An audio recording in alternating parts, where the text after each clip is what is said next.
Good evening and welcome to the It's About Time Writers Reading Series, now in its 32nd year.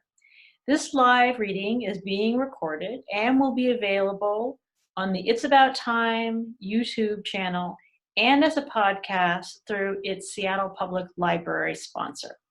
Tonight is reading number 375. And it actually marks a year since our last in-person reading in February 2020. We have been so fortunate to have Seattle Public Library's support in making this program more accessible throughout the last year.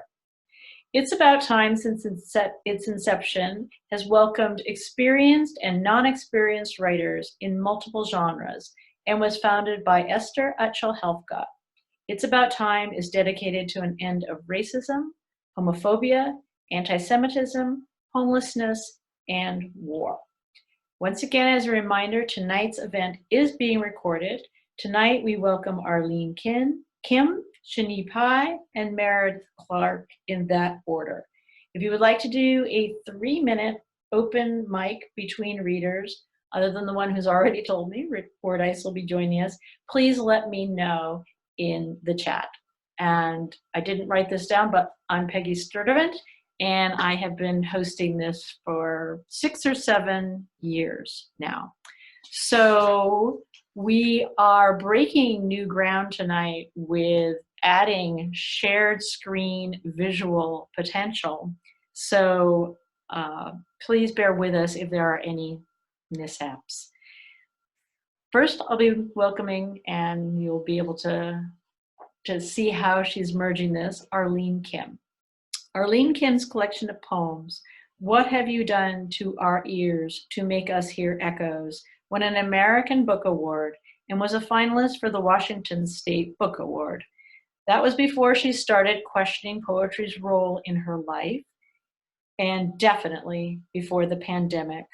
Nowadays, she, like many of you, spends a lot of time washing her hands, checking her mask supply, especially now that we're supposed to double mask, overthinking, awkwardly cutting her own hair, feeling anxious, and occasionally finding poems in odd places. She has not baked a damn thing, sourdough or otherwise, this past year because she hates cooking. Welcome, Arlene.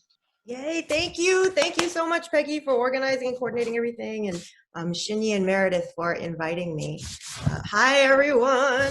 Okay, let me start screen sharing. Thank you for being here. Thank you for being my willing guinea pigs. I wrote these poems in the game Animal Crossing New Horizons on a Nintendo Switch, which is a handheld game console. It's got its own built-in small screen and controls. It is a world unto itself, just like the Animal Crossing game. Why did I do this? Well, I've always liked playing around with technologies to see what different things that it can show me about poetry. And also, it was 2020 at the time, so I was trying to run away from the out-of-control world, which maybe you all had the urge to do as well last year. This is where I ran, and apparently poetry ran here with me. The game happens in real time. That means a winter minute in the real world is the same winter minute in the game's world. So I was escaping from the world, but living in it at the same time, like literally the same time. And maybe that's where the idea to write poems in the game came from, because I needed some way to reconcile or acknowledge the same set of time happening in 2 different places. So I don't know, usually when I get into one of these technology poetry trances, I just write it out. If you're like, Animal Crossing, what's that? All you need to know is it's an adorable little game that puts you on your own adorable little island to do adorable little island things, like fish, which I'm very bad at, pick seashells along the beach, shake fruit from trees, catch bugs, plant flowers. You can collect stones and tree branches to make stuff, swim in the ocean, talk to your cute island villagers, or you can sit around and stare at the sky. I did that so much, just sitting around and looking out over the water. That was probably my #1 game activity. The game came out March 2020, which is right around when this global COVID-19 pandemic really kicked off. I think that's what made Animal Crossing really blow up in popularity, because the pandemic was forcing us all inside, and forcing us to isolate. So we were antsy for ways to do the same things we missed doing, like hanging out with friends in a coffee shop or traveling or just going to a safe, happy place that was somewhere other than your tiny little apartment. And that's what the game did for me. It provided that kind of escape and relief of a kind. Because 2020 was so tough. Let me take a moment here to say that Black lives matter. They have always mattered. They should always matter. And the anxieties and violence caused by racism, including against Asian Americans, which I don't know if you've seen the news lately, there have been a lot of attacks against Asian Americans these days. That racism is still happening. So I hope our fight against that racism is also still happening. So yeah, 2020 was a year. As for writing, well, I didn't really know what to write or how to write or why to write. So mostly I didn't write. I just hunkered down in the studio apartment with my husband and hid out on my game island. Then one day, one of my island villagers gifted me a typewriter because sometimes your villagers give you stuff. So I took that typewriter, I set it up on a desk on my island, and I tried to write a poem there every day. Because, I mean, there was no pressure.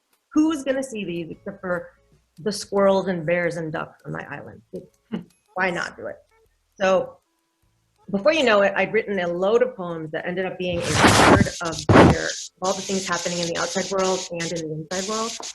And one of the many things happening on my inside world was that my dad started to develop memory problems along with his secret stomach cancer. That's a whole other story. You know, and I ended up working through that whole thing on my island. I'm still working through it. How did I actually write the poem? In the game's clunky-ass keyboard, you have to click, click, click, click, click to each letter individually, which is painfully slow. You can only fit about 5 words per line, and then once you type the line, poof, it's gone. You can't easily look back at what you've written so far, so you just got to keep moving to the next line.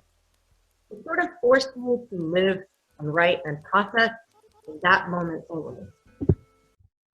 It was unexpected, the whole process, but it was kind of what I needed in a year that felt like everything was hitting the fan all at once. So yeah, here we are. Okay, in this video, I tried to give a feel for what was happening on my island at the time of each poem. If you're listening to the podcast or you can't see the video, no worries. You don't need them to get the poems. And if your internet connection is making the video choppy or out of sync with what I'm saying, feel free to close your eyes, go to the island in your mind, and just listen. April 5th. Running away is for clouds and prey. Flowers, on the other, face death on the daily. Pretty-faced fools have always been my weakness. Come then, to the field of love and resurrection, where we'll watch the towers ruin the sky's proud work.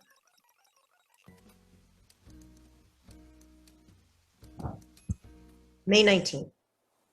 This is the closest I've come to getting up at 5 a.m. to write, to take a walk, to see the sunrise, to wearing a flower crown in my hair and an apron embroidered with mushrooms, without need for an audience or motive, other than to watch the light in the sky unmask herself, to sit in an Eden with the butterflies undisturbed, to be infinitive.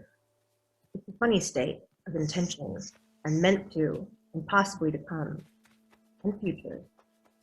The sun is always just beyond my reach, even though the light surrounds me.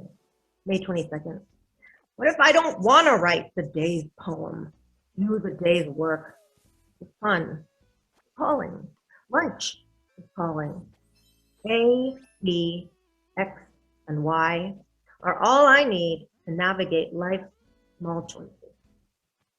Fooled is what I like to be, exiled to a dodo space where distance and extinction mean nothing, nor malady.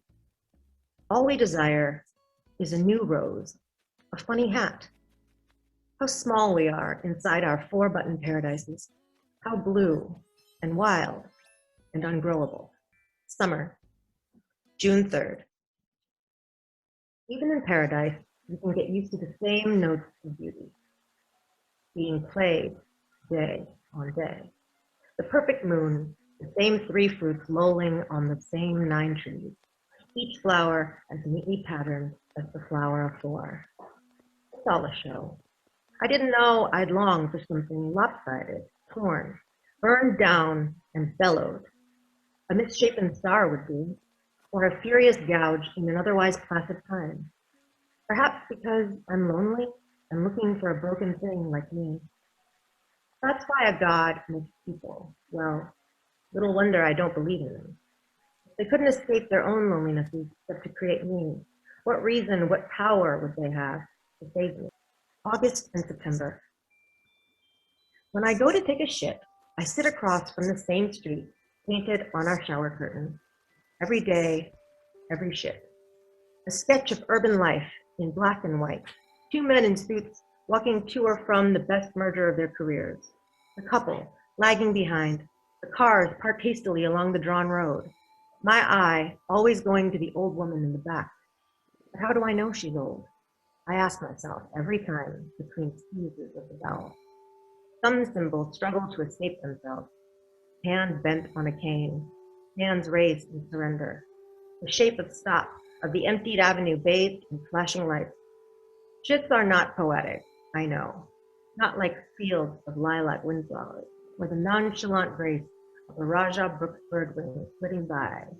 But they are a loyal part of life, something true, asking every day to be let go, take away with them the inventory we no longer need. I'm tired of seeing only the roses, and the rose never did a thing for them. Fall. I learned a while back that the moon is moving away from the Earth about an inch every year. You can verify this on the NASA website. I thought about this a lot last year, especially when it seemed like everything everywhere on Earth was on fire. October 3rd. Pair of dice lost. We a bad roll, gamble, gone belly up, jig up. Our jobs to have a nice day on makes us. Just a piece of work are we, a rover, unmoored, misfurred, unantlered, fangs only on the inside.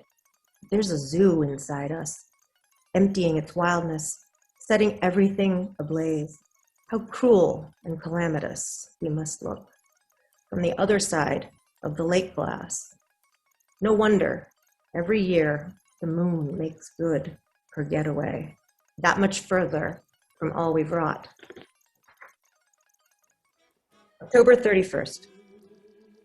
The months are full of ghosts, or my mind is, or it's moths with their dry fluttering, eating up the papered minutes.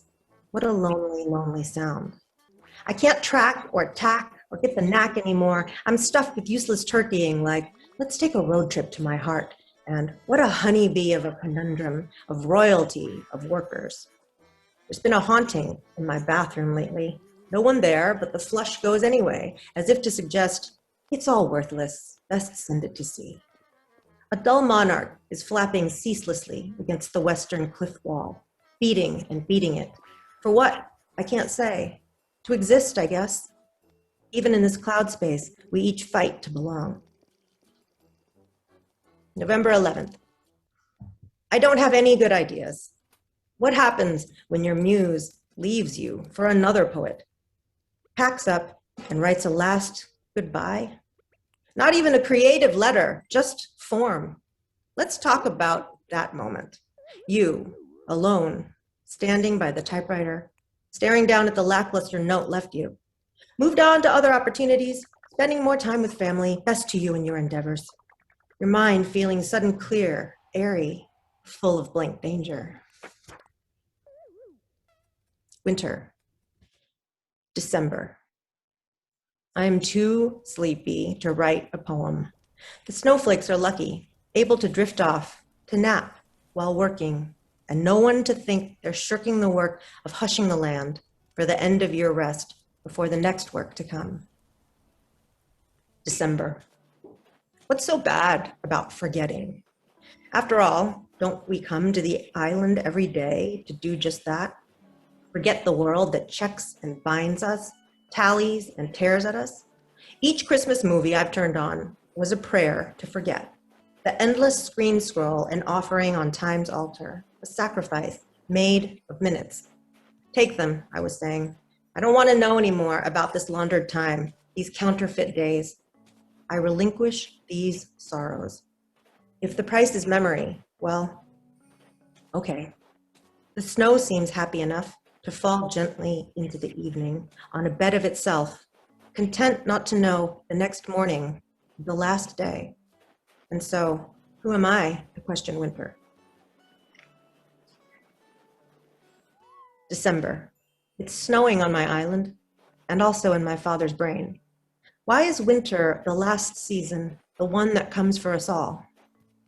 This blanket of fresh blankness, the sharp knives in the air, filling our lungs and stinging our eyes awake. Once I was at a bus stop, waiting for the light that meant homeward on that friendless night. A boy with his mother there, too. It was a rude cold, so much snow. He just started crying, softly, for the heartlessness of winter, how it erased every road and signpost, every silhouette along the sidewalk marking his way, gone into a formless, benign hush. I didn't cry. I guess I already knew. December. When did life become about catching a snowflake and failing to catch a snowflake quite so many times? That's it. Thank you so much. Super appreciate you all being willing to, try this out with me. That was delightful. Could you, for people who joined us a little late, could you go back and explain the process in terms of, you talked about the lines disappearing in Animal Crossing. Were they all written that way, your poems? They were all written that way. So for anyone who's joining who is not familiar with Animal Crossing, it is a game, I showed this earlier, that you play on a Nintendo Switch, which is a game, a console, I'm not sure what the right word is. It's a game device that is all completely unto itself.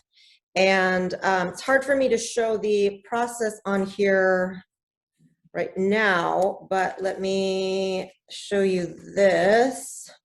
Also want to be cognizant of people who are listening to the podcast. I'm showing them what it looked like when I typed on the game's console. So the best I could do is when you type, it's like, imagine if when you're texting on your phone, you only see one line at a time. And every time you finish a line, and a line can only be about 5 words, every time you finish a line and you send it, the line disappears. And you just have to keep moving. So if you're writing sort of more than one line at a time, there's this strange process that has to happen in your head where you kind of keep in mind what you wrote, but also let it go and let your mind be free to wander to wherever it's going to take you. So I found that to be both infuriating and really freeing in a way. And then the way I could have saved the poems was to take a screenshot on the actual device, which does let you, after you take the screenshot, see all of the lines, like at least maybe like 5 at a time. But I only use that as a way to record them. I mean, the writing process was very much like one line at a time. Yeah. That's fascinating. And what I realized is that since we went online, we haven't been doing a writer's craft discussion. But I think you have now, after 1 year, rebooted our writer's craft discussion. Because what I was really wondering was how you did capture those. And now, do you think you'll ever go back? Are you always going to write one vanishing line by line? I am super fickle. I feel bad for calling out the muse for leaving me because I'm constantly leaving poetry behind. And so I doubt it. I'm sure I'll move on to some other thing that I find later on. I tend to kind of move from thing to thing. But for now, it is still interesting to me, especially Shin was asking about, well, how would you present these? I don't know. I'm not sure how that would work. I mean, we talked a lot about, I feel like putting them in a traditional book form wouldn't work. It would just strip out all of the feeling of it all.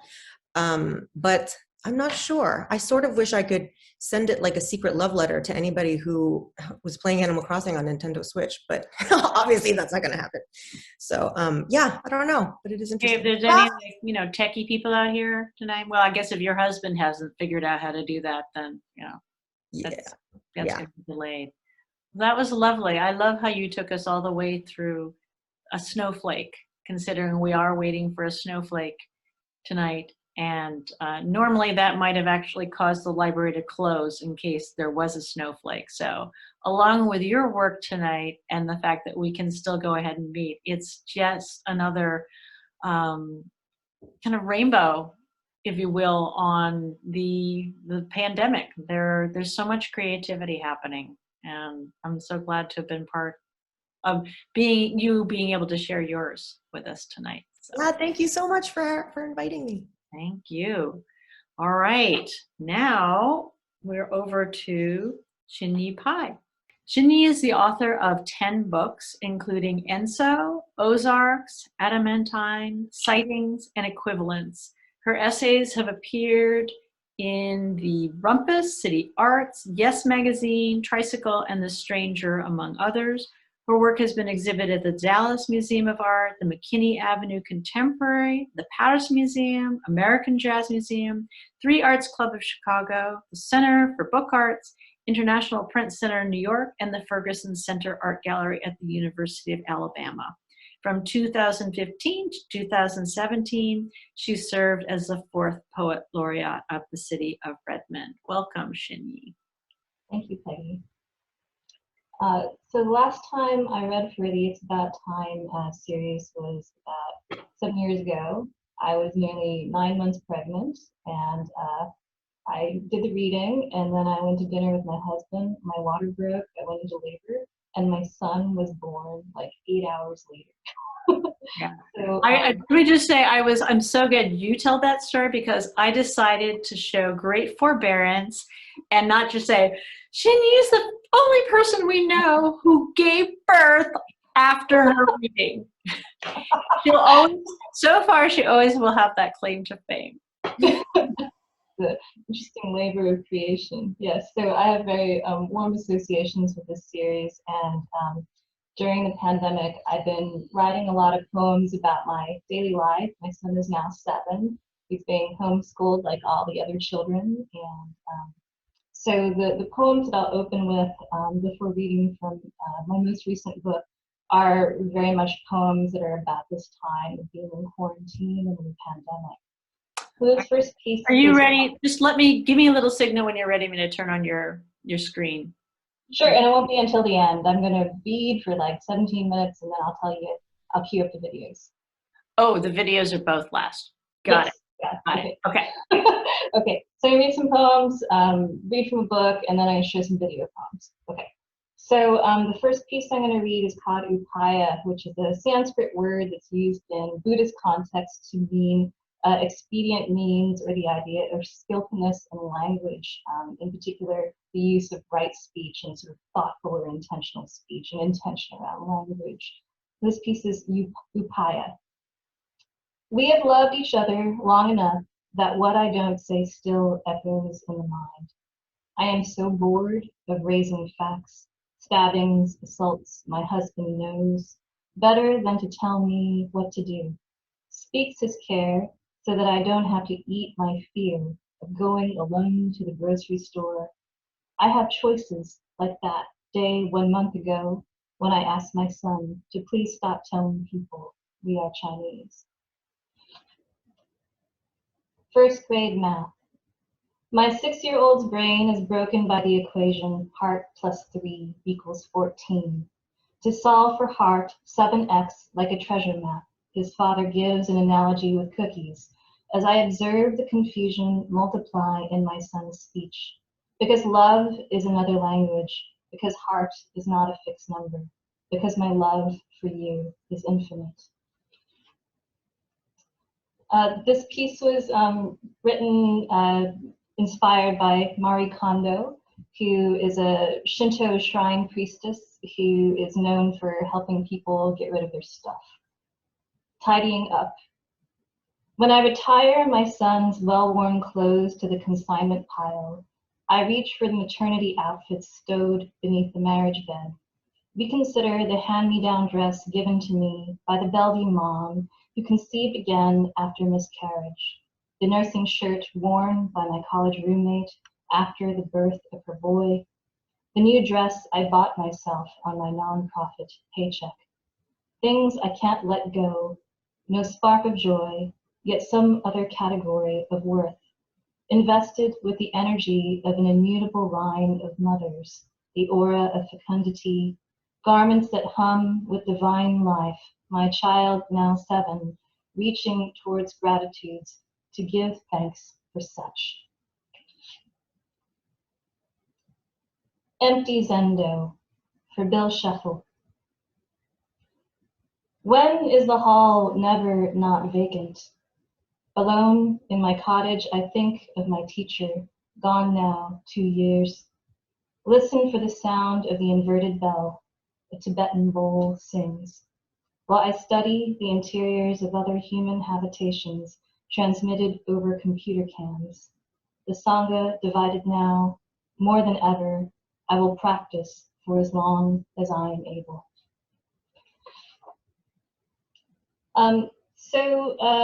The 8th day of the 12th month of the year is something that's observed by many Buddhist communities. It's called Rohatsu. And Rohatsu is this Buddhist holiday that commemorates the day that the historical Buddha attained enlightenment through sitting through the night. So it's common for Buddhist practitioners to do a special sit to sort of recreate that practice, and December was the first time that I did that, and this poem is in commemoration of that occasion. Rohatsu. Next year I'll fast first, I say to my partner, feeling shame for having taken a hot shower and shrouding myself in lamb's wool. I am not austere enough to enter any cave, I think. Instead of embarking on that diet of nettles for weeks, my skin is green, frequently with envy. I am swaddled in blankets as I turn out the lights, strike a match to light the flame, take a seat to meet the gathering darkness of my many selves. This piece is called Being Avalokiteshvara. Avalokiteshvara has many names. He is the Bodhisattva or saint of compassion, and in some cultures, the Chinese culture, Avalokiteshvara is known as Kuan Yin, or the goddess of mercy. Being Avalokiteshvara is not no sweat, right speech aside, all so goddamn effortless. No matter what the amateurs say, vows ain't bragging rights. If I had 1,000 arms, if I had 1,000 eyes, action would still ask single-minded focus. I am no less a goddess with this one pair of hands, these waning eyes looking inwards as I realize how to bend without breaking. Cuttings. At 45, my hands sink deep into loam, clearing room to plant propagated stems given by a neighbor, grown in water that trained Tradescantia zebrine, the wandering Jew, to get its needs met with what was at reach. Fragile, fibrous hairs more delicate than rootstock transferred from earth to potting soil. On that last trip home, I pinched a bit of sand and soil from my uncle's backyard in Qingshui.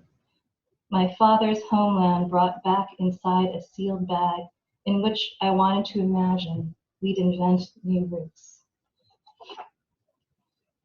So this is sort of the occasion of New Year's Eve for Chinese Lunar New Year, and this is a piece that was inspired by my friend Seattle poet Kun Wen. The title is Ong Bao, White Envelope. Ong Bao is the red envelope that many Chinese families will give elders to children, often as representative of a gift of love. Yeah, the period of the last couple of weeks is kind of the period of the diaspora often journeying to gather with their families and loved ones and going home. So this piece is about chosen family. Ong Bao, White Envelope, for Kun Wen. Across the Chinese diaspora, our elders insert crisp new bills into miniature red envelopes to be shared with the young on the occasion of a new year, the birthday, the benediction. These crimson gifts appeared on irregular occasions throughout my girlhood, if grades were high, if times were good, if the family business was net positive that year. As kids, we anticipated the amounts inside the gilded Ong Bao based on our performance of what qualified or counted as good. My parents retired trade after trade. We spent years living in the red, the failed shiitake mushroom farm, the shuttered gift shop, an obsolete import business. We lived off credit. As an adult, I cataloged the collections of the Cultural Museum and encountered the red envelope that I didn't see for decades. Unsure of the Chinese characters printed across its front, I asked my peer from the mainland to confirm its use. Jenny laughed. I didn't know the markings indicated its use for a wedding. Red with shame, I pictured a bride tucking the small parcel into her cleavage. When I stopped depositing his checks, I pictured my father growing red with ire. He found other ways to reach me, posting unmarked envelopes of cash through the mail, imagining American dollars could be as secure a transaction as gold. The bills wouldn't expire or lose their exchange value. The bachelor poet has sent funds to my son since he was 2. He is not my boy's father. The $20 bills arrive enclosed within a plain white business envelope stamped with a chop. The image is of goldfish transforming into yin and yang. No red ink, just black, just white, this note. My father once told me that his sister in San Francisco used to steal money from her gambler husband's trousers when he was asleep in order to send money to him in China when he was going to middle school. Those days, graduates of high schools can become teachers. My father came to the US at 18 and worked in the Oakland naval shipyards. He always told his children to go get the best education possible, and that includes non-school learning as well. He was a practical man. I am not so much. Enclosed in something extra for Tomo. Best wishes. Before I was born, our names had already been altered. The paternal grandmother mandated that we take the bachelor's name for our own to honor a relation outside the ancestral bloodline. We were relatively new to the country then too, transplants from Fujian to Taiwan, the patriarch of our own family gone. It was the benevolence of a stranger that made life tolerable. No one got rich, everyone had food to eat. From Sai, we became Pai. Woon is not your true name any more than Pai is mine. We do not wear red or believe in luck. My ancestors were never at Gumshan, nor were they present at the remembrance of the golden spike. We are biologically unrelated, yet across dialect, generation, and clan, we do not ask whether we belong to one another. Like the koi that you choose to seal your stories, the connection to what's Chinese transmutes into care for all of our relations.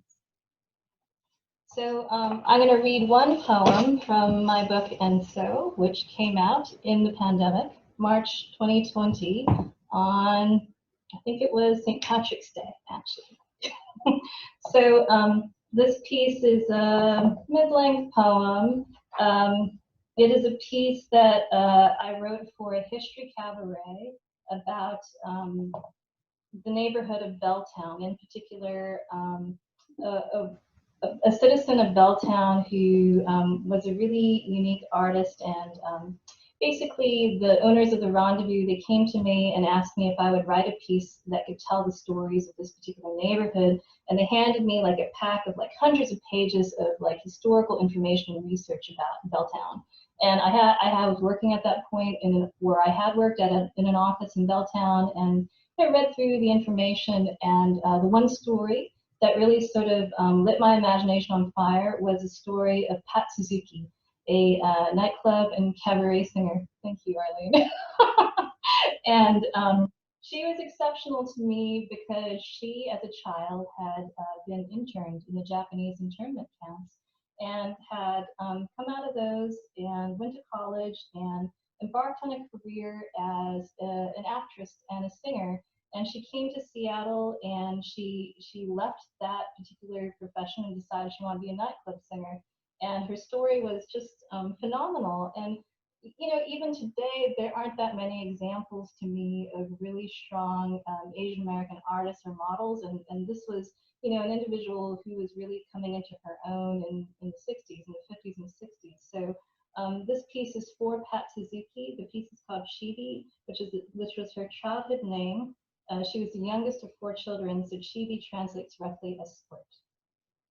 In the vintage footage, old Blue Eyes calls her Patricia, insisting, "You can't get anywhere as a singer unless you're Italian." "But Frank, I'm Japanese," she protested. "I'm from Seattle." At the age of 11, little Chiyoko, the all-American girl, sent packing to the high plains, locked up at Grenada War Relocation Center for the crime of being descended from the Japanese. How the suffering shaped a life. Behind barbed wire, imprisoned children grew up to be poet, printmaker, nightclub singer, Lawson, Inada, Arthur Okamura, Pat Suzuki, the record reaching back so far we strain to hear the past. In place of cooking or setting the table, kids play house standing in imaginary mess hall lines. Floating over barbed wire, the jade rabbit pounds mochi in the full moon. Over camp, Boy Scouts raise the flag, pledging to a country that has shunned us. 6 guard towers armed with machine guns, here for our own safety. Boys' Day, fish streamers fly over barracks, the largest carp to honor an oldest son. The silk vest handmade for a boy's deployment, 1,000 red knots, each hand-tied by a different detainee. Wheezing from fever, she reshapes the mattress, the canvas bag stuffed full of hay.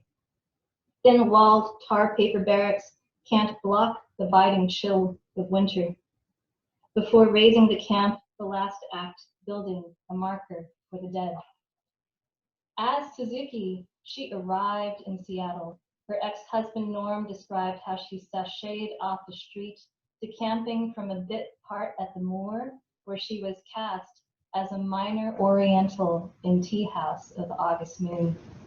100 pounds of Nisei dynamite with a voice that could loosen the tiles on Broadway's towers.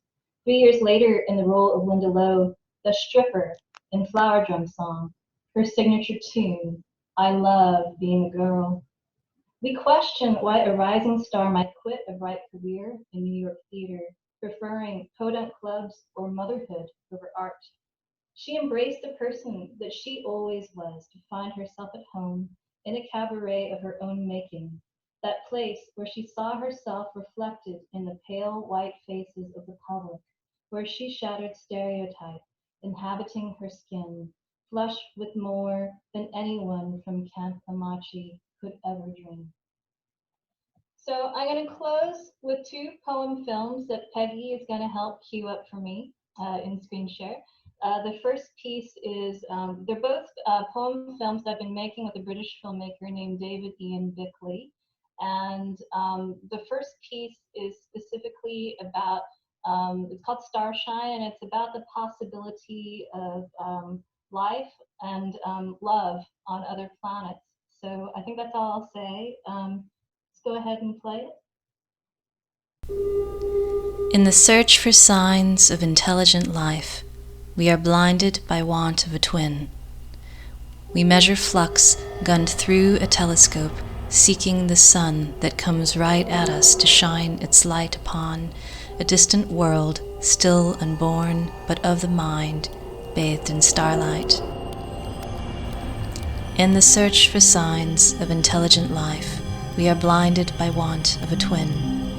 Her face turned towards you in resonance, we plot confirmation from the spheres that were there at birth, mapping the gap between cosmos to astrum, revealing mysteries of atmosphere, chasing heavenly transits. In the search for signs of intelligent life, we are blinded by want of a twin. Here, in the burning traversion of bodies, our positions sculpted by gravity, in an order yet unnamed, the outlying being exits in the search for signs of intelligent life. We are blinded by want of a twin.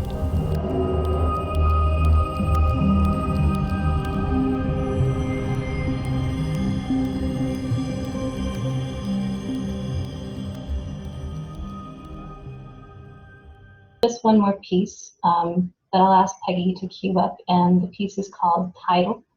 And David asked me to specifically write him a series of poems that could be about the human relationship to tides, as tides sort of function as a metaphor for Buddhist karma, reincarnation, and sort of cycles or patterns of experience. And so this is one of the sections of a larger piece that we're making, and it's called Title. Can you cue it up, Peggy? And I'm going to turn off my video.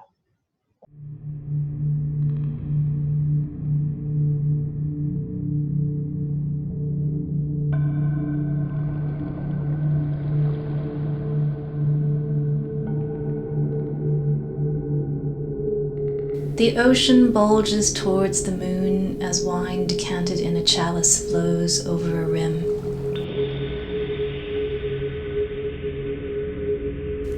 The coastal edge, a liquid boundary, the planet's flood tides guided by celestial mechanics. In the moon, the rise and fall of tidal surf. Lunar phases pull gravitational forces, bring incoming storm surges, orbital cycles of shedding. Tsunami swells like scorched earth, wash away corporeal traces of calcium, sodium, phosphate, copper, and chloride trappings. Mineral and matter discharged.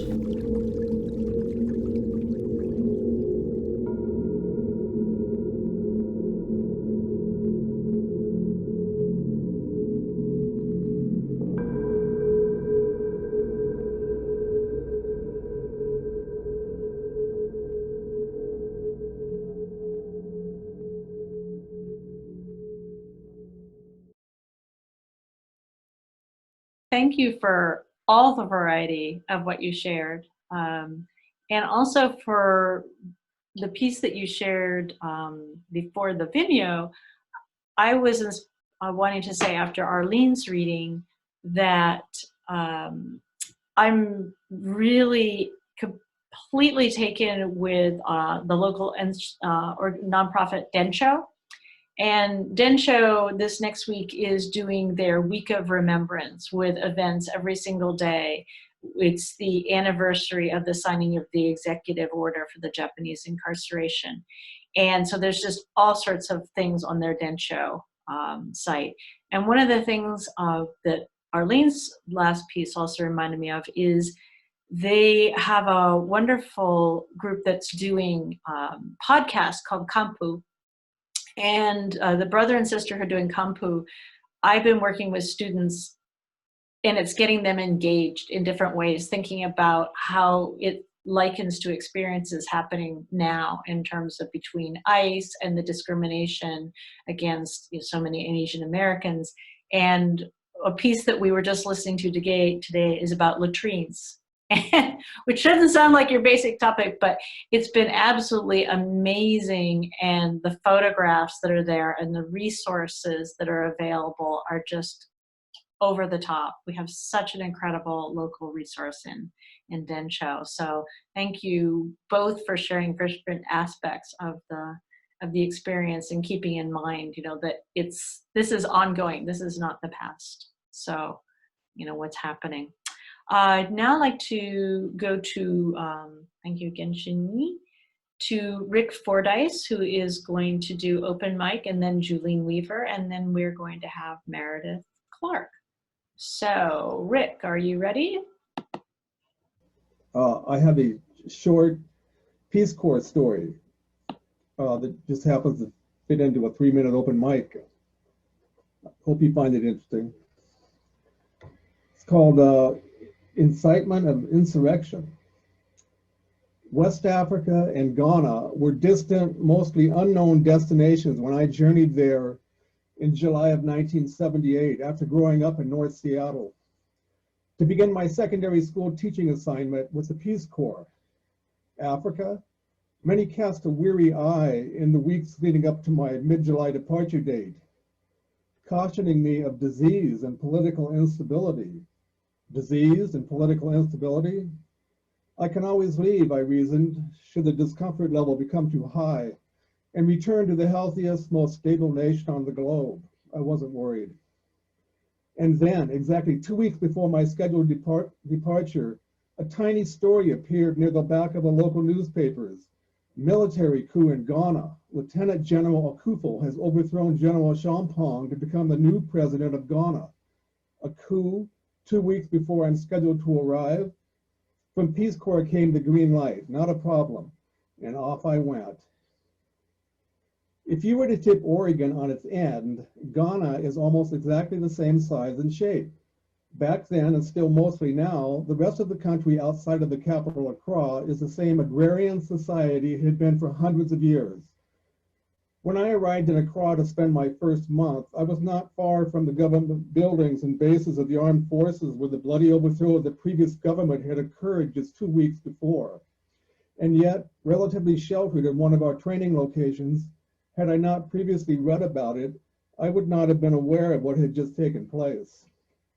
Everyday life went on, and a month later, when I was shipped out to my rural school far from the capital, it went on even more so, unchanged from the previous few hundred years. Fast forward 1 year to June 1979. The morning was like any of the previous year, a pleasant but warm walk past farms to the small secondary school at the outskirts of the village. But clearly something was different when I arrived in the teacher's lounge, where we gathered each morning before the start of classes. Crowded around a small radio which was emitting a loud crackling voice were the staff and the school's other 12 Ghanaian teachers in loud animated discussion. Hours before in Accra, General Akufo had been overthrown by Flight Lieutenant Jerry Rawlins. Another coup, another insurrection, another overthrown government. It was not directly affecting us several hundred miles from the capital, but reflecting on the peace and serenity of Seattle and North America, I could not help but think, wow, this is one wild country. This is one wild area of the globe. Soon the iron handbell rang to announce the first class and the room emptied. But throughout the rest of the day, in between classes, or if a teacher was not scheduled for one, all were crowded around the small belching radio reporting from the capital, thirsting for details, intently listening to the second successful insurrection of the previous 12 months. Thanks, Rick. Okay, Julene. This was written during the pandemic, during the summer, during the fires. Fires burn our tomorrows. I'm grateful for that final box of nectarines from Rama Farm this late summer, before the fire burned their buildings to the ground, swept through their orchard. The inner heat, those oh-so-sweet nectarines warmed me through a blistering year, when we know all has changed. We will ourselves into this new world, climate in disarray, a world filled with disbelievers, a wild and free world where only the grounding of cherries, peaches, nectarines, melons, the countdown of fruits from early wild salmon berries, raspberries, blackberries, then blueberries will buoy us. Fields swelter, taking our bounty, our tears alive with sorrow. Only summer's sweet fruit will save us, captured savor against winter's cold ice. We are an ungrateful tide, expressing disbelief against this earth's plenum, bountiful as a basket of luscious ripe strawberries, a variety that no longer exists. So many children burned in our fires of disbelief. They will never know that first taste, that burst and pop that makes us smile, what we remember that protects us from storms that steal tomorrow's pleasure. Thank you, Julene. Thank you. I'm gonna stay with blueberries will buoy us. That's a line that I'm gonna cling to and hold. Barring anyone else who wants to do open mic, we're going to go to Meredith Clark, who will be our final reader unless there is a last open mic. So once again, thank you, Shin, for essentially curating the evening and inviting Arlene and Meredith to join us. Meredith Clark is a poet and writer whose work has received Black Warrior Review's Nonfiction Prize and the Sonora Review Nonfiction Prize. Her writing has appeared or is forthcoming in Phoebe, Giant Sequins, Denver Quarterly, Berkeley Poetry Review, Poetry Northwest, and elsewhere. She holds an MFA in writing from the School of the Art Institute of Chicago and a BA in creative writing from Oberlin College, and is the recipient of grants and residencies from Artist Trust, Art Farm Nebraska, Jack Straw, and the Vermont Studio Center. Her book, Lyre Bird, is out now with Platypus Press. Welcome, Meredith. Thank you so much. What a special event this has been. Thank you, Peggy. Thank you to the Seattle Public Library. Thank you to the open mic readers. Arlene, I think you're inventing new forms, which is really incredible. And it was such a gift to have a chance to see that world and to hear your words. Shin, I am transfixed as always by your images and the resonances in them. So thank you very much for that. I will be reading just a little bit from Lyre Bird, which is out with Platypus Press. You can find it at Elliott Bay if you feel like picking up a copy, or through small press distribution as well. Lyre Bird. In the days before I knew whether or not you were real, I started writing to you, speaking to the chance of you in my mind, unclear whether the words were an invitation. They were an introduction, just the same. We traveled that weekend to an island where the woods were dark as memory, and I wore a pair of simple black boots I'd had since I was 12. Milk fog as the wind went by. A picture of us at the top of a mountain. A first photo of you, or simply a photo of the two of us and the thin air. I did not know if the thought of you framed a presence or a vanishing. What if, before you were born, your parents had taken a picture of themselves on a mountaintop, where the wind took a piece of your mother's hair and blew it across to touch your father like a tentacle with its own will? Would some part of you forever carry a wildness, a little wind, your doors loose on hinges where the gale goes through? Your father ran back to the car for warmth, but I stood a moment longer, a tower above the valley. I was catching signals for you. I was tuning them in. If each moment from now on is shared, then these are your things too. There is so much telling to do. A video of a naturalist speaking of lyrebirds. Footage shows the bird singing his song, which is actually a piecework of all the sounds in the forest. Other birds, a chainsaw, a camera shutter. In this way, he attracts a mate. He preserves her immediate history. He sings her world back to her. Bled today. You are no less real for being less imminent. These are the pictures of us from the time you were here. A photo of your father, very clever, with my underwear as his pocket square. A photo with Canada behind us. And here is the place where the picture was taken in someone's pocket. Seen on my telephone, the dark becomes a mirror. You can see, the nurse said, shifting the monitor. You are so early along that all we can make out is this little cluster of cells. A planet viewed from afar. It was the last I saw of you. Here we will match you to a body, and the trick will be remembering that this body is housing only. It is just a place to be. In the Australian forest, a man kept a pet lyrebird. He played flute songs which the bird learned and sang when it was released to the wild. Even now, all these generations later, the birds still sing flute traces of keel row. Oh, weel may the keel row, the keel row, the keel row. Oh, weel may the keel row that my laddie's in. It is not theirs, this song they sing. For a few days, I thought this would be a book about your coming and then your arrival. When you decided not to stay, it became a book about your absence.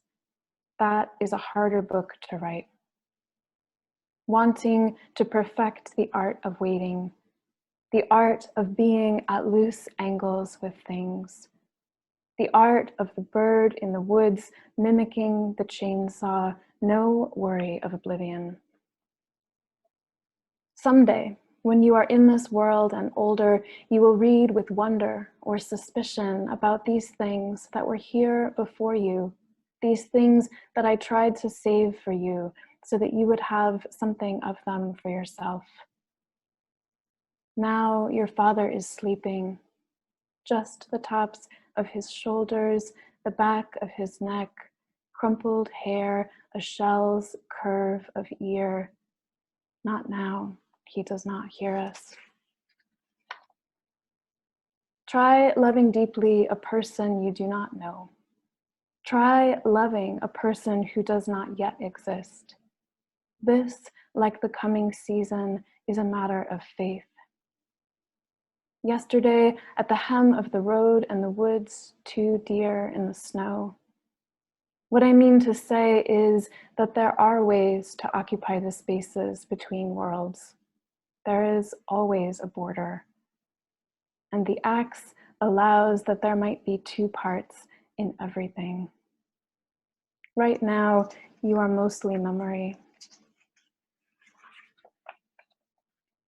Today, you are everywhere. We stop under the blossoms of the apple tree. There is half a nut there. The shells, small, heart-shaped hollow. Guglielmo Marconi, inventor of the radio, wondered on his deathbed if someone would bring him a hearing aid that would allow him to tune into the sounds of years past. Though slightly diminished by time and distance, he believed they must still be in existence, out past the stars. I write these sections, then I read them aloud. And before I go to sleep, I find myself hoping to catch a glimpse of you in my dreams. Last night, an orange tree grew next to the gray expanse of the warehouse across the street. There were no leaves, but on each branch and fallen to the ground, an embarrassing profusion of oranges. We spent the weekend in the canyon, all gold with the season. We lay on a hill where I looked at your father until the facts appeared, and I cried. You are so true, I told him. You are like a bell shot through with it, positively ringing with truth. There is not enough time for all the loving I have to do, I say, and I am stricken with it. No, no, your father says, and his skin is pooled with pink and yellow, and the tears on his face are bright. There is time, he is saying. There is time. There is time. I am sure of it. I begin again, and the words weigh because I have a hole in me somewhere and have forgotten how to breathe. I think if I use the cup of my days very carefully, each second, each minute, I could just begin to love you enough. In the columbarium, there is a door you should not touch. The man playing the accordion will set down his instrument and run to close it, saying, please, do not open it, please. There should be a sign posted. The birds will escape. Someday, I promise to take a picture of you. The sun will be at your back, and there will be a shadow of your body pinned to your feet that is ever so much taller than you are. This picture is older than you and older than your shadow, I will say. I have always known about this picture. And you will laugh, because it is summer and because you are a happy child, but mostly because I am not making any sense at all. Somewhere before sleep, I see a child, head turned back in laughter, a face that's half my own. Joy tears through the corridors of my heart.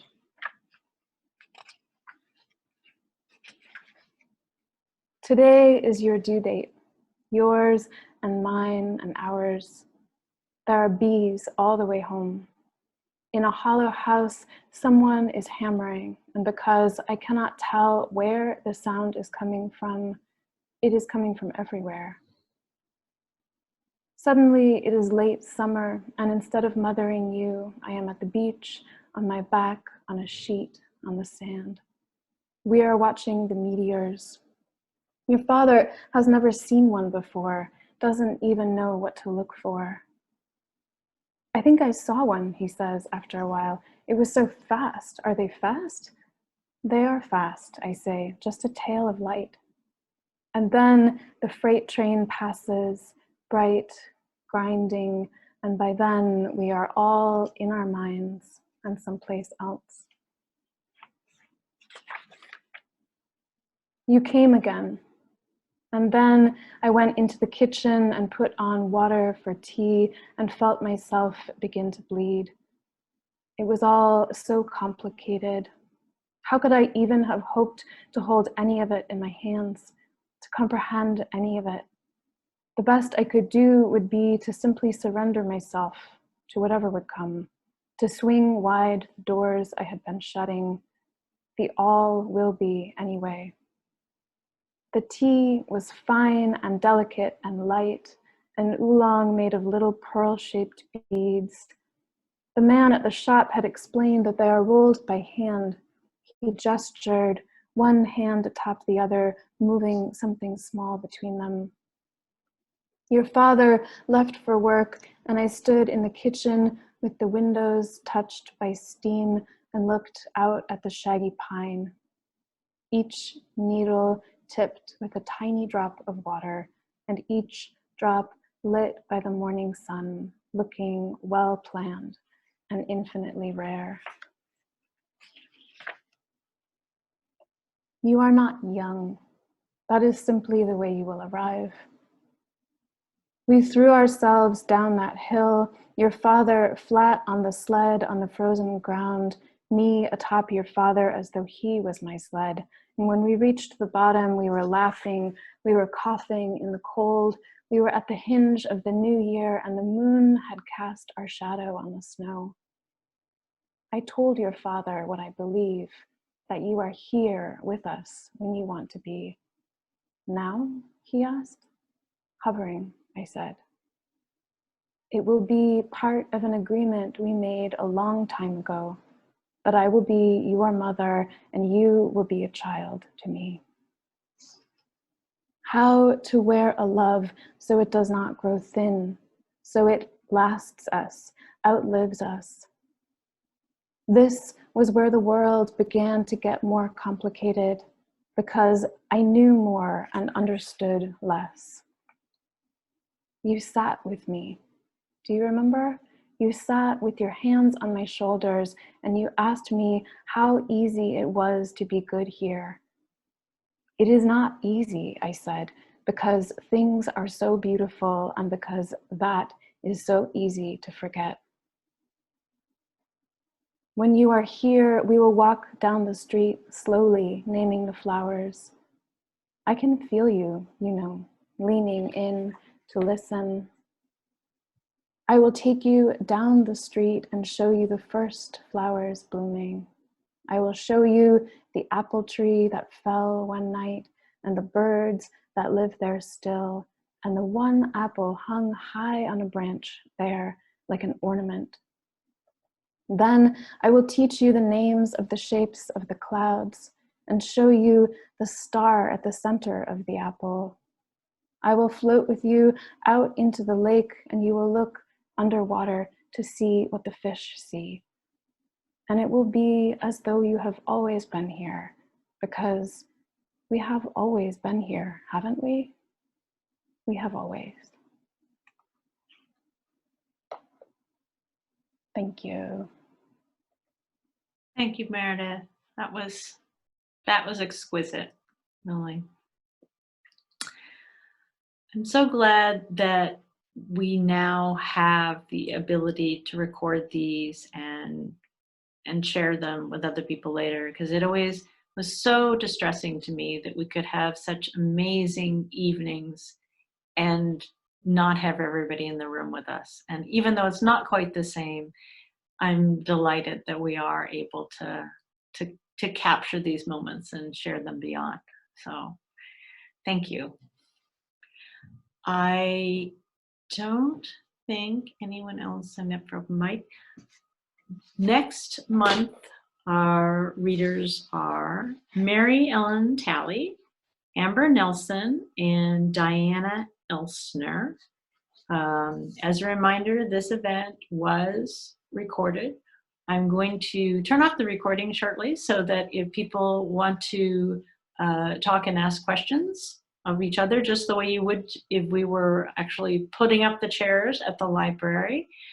This has really been delightful, and it just kind of gives me more, as I said, the creativity that's blossoming and the way that we're able to reach out just makes me feel so much more hopeful about, everything. Oh, after all, there's already signs of spring and buds. We'll see them after the snow is gone.